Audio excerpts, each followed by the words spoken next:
Hey, thanks again for checking out Pac-10 Sports Talk, Week 10 of the NCAA football season. Now we're into our segment, Hot Topics. I want to talk about the BCS Rankings that just came out. Any surprises we see out of there? Was it what we expected? Jason, your thoughts? Well, I don't think there was any surprises. Oregon definitely moved up to number 1, jumping Auburn, mainly because Iowa beat Michigan State and the other undefeated Oklahoma State went down.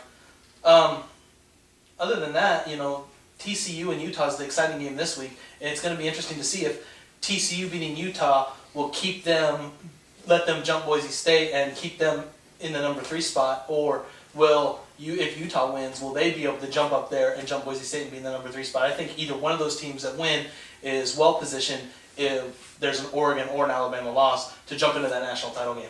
Talking about jumping, I'm curious to see if Alabama continues to jump people. They still have LSU this week, and they also have to play Auburn in the Iron Bowl. If they continue to win, could they jump everybody and go into the BCS game? And obviously if they beat Auburn, they'd be playing Oregon, which I think they would. I think they jumped the non-qualifiers. Mm-hmm. Well, I think people are getting sick and tired of talking about the non-BCS versus the BCS schools, and whether the non-BCS teams are capable of beating the big boys, or if they've not played a tough enough schedule to even qualify for being there. I think a lot of people are just saying, "Hey, bring it on. Let's match an Alabama or an Oregon or something like that versus a TCU or a Boise State, and let them go slug it out." And honestly, these guys are rooting that the big BCS boys punch the lights out of a smaller school, so they just settle it once for all. I think they're tired of it, and I think they'd like to see that. Except for the problem is that Boise State they've showed that they can play with the big boys. They've done it before. They beat Oklahoma and on a given day. But that doesn't answer the question of whether can they play on a. Still doesn't say they're better than a better team. They just played well that one day. And so the only thing we can do about that is to have a playoff system. And that way, a TCU or a Boise State has to play good teams back to back to back, and that would prove it once for all. But that's not where we are. So.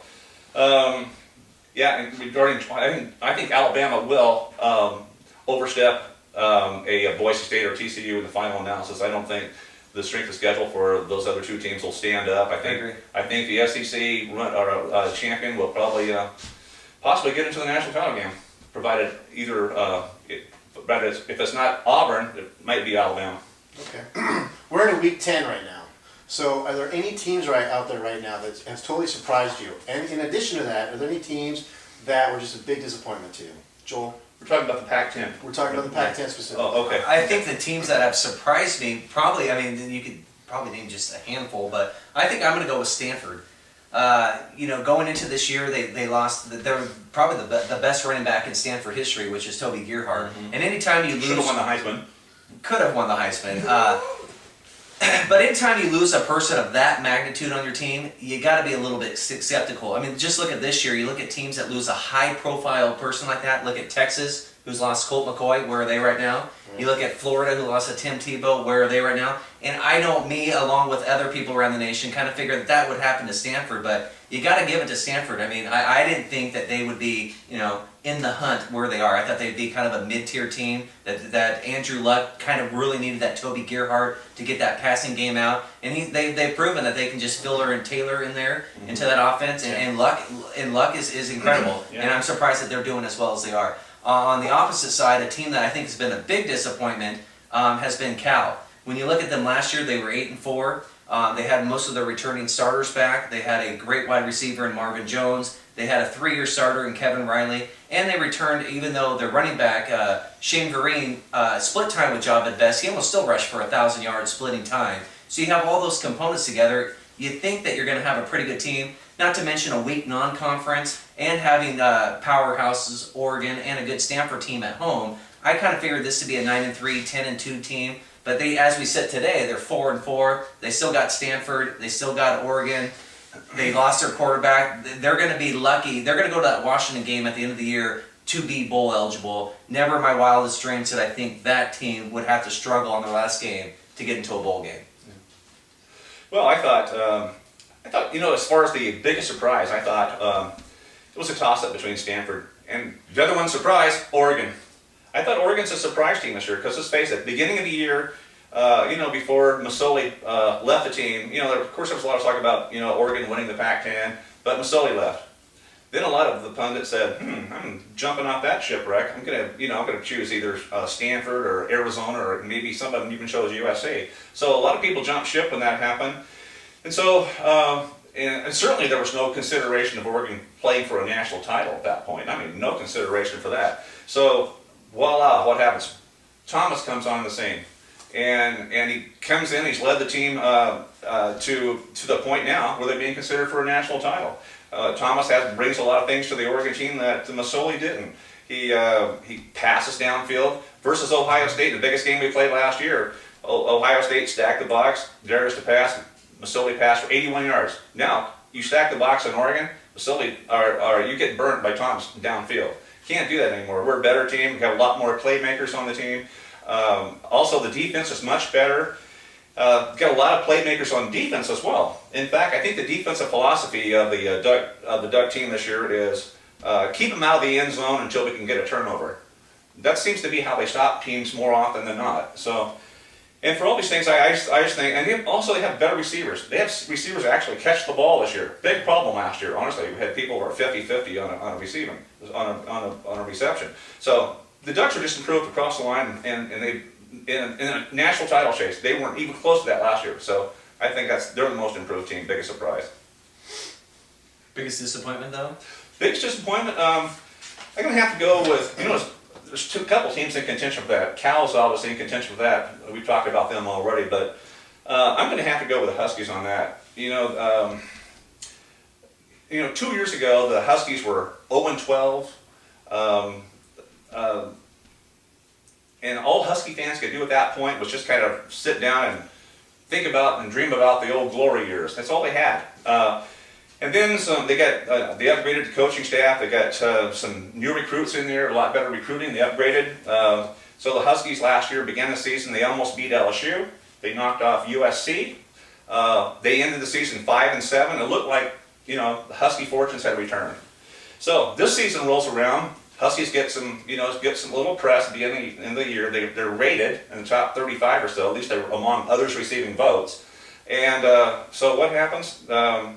They get rolled by Brigham Young, a team that got beat by Utah State. They allow 56 points to Nebraska, and they beat Arizona. They lose to an Arizona State team that honestly they couldn't beat.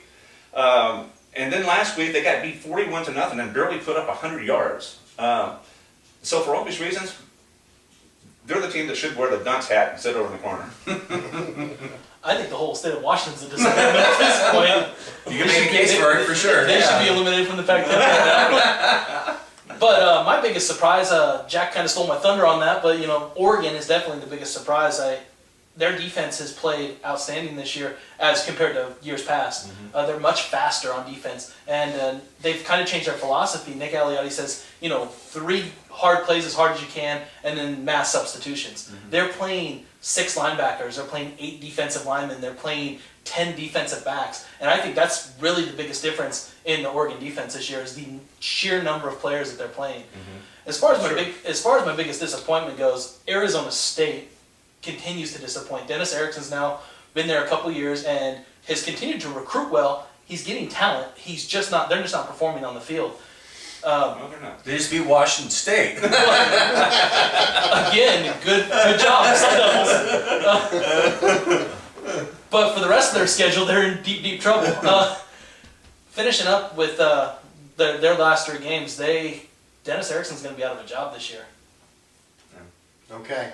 All right, so we had a question right into us. Somebody that's checked out the show last week, goes by the handle TBristol442. All right. He wants to know, how does the Pac-10 conference stack up against some of the other big conferences out there? Joel, I want to know how you think the Pac-10 fits into everyone Well, as else. a Pac-10 fan, I show my bias here, but I think we've got to be realist here, and I think ultimately you got to go with the SEC. They've got 6 ranked teams, as well as their non-ranked teams of Georgia, Tennessee, and Florida. Who wants to play those guys? So I think you go with the SEC first, but I think behind them, which would leave the Big 12, the Pac-10, the Big 10, and although the Big 12 and the Big 10 have more ranked teams, I just look at the body of work. I mean, if you compare the Pac-10 to the Big 12, I think a lot of people would say that Nebraska is probably the best team in the Big 12, Well, who did Nebraska lose to this year? Texas. And who beat the snot out of Texas? Our lowly UCLA. And then if you look at the Big Ten, I mean, we actually have some comparisons there where Arizona's already knocked off Iowa, and then Wisconsin, who many argue is the best team in the Big Ten, should have been knocked off by lowly Arizona State. For those reasons, I would go the Pac-10 solidly at number 2, followed by the Big 12, the Big 10, and then does the rest of it matter? Doesn't matter. Yeah. Nobody cares. The Sun Belt is somewhere in there.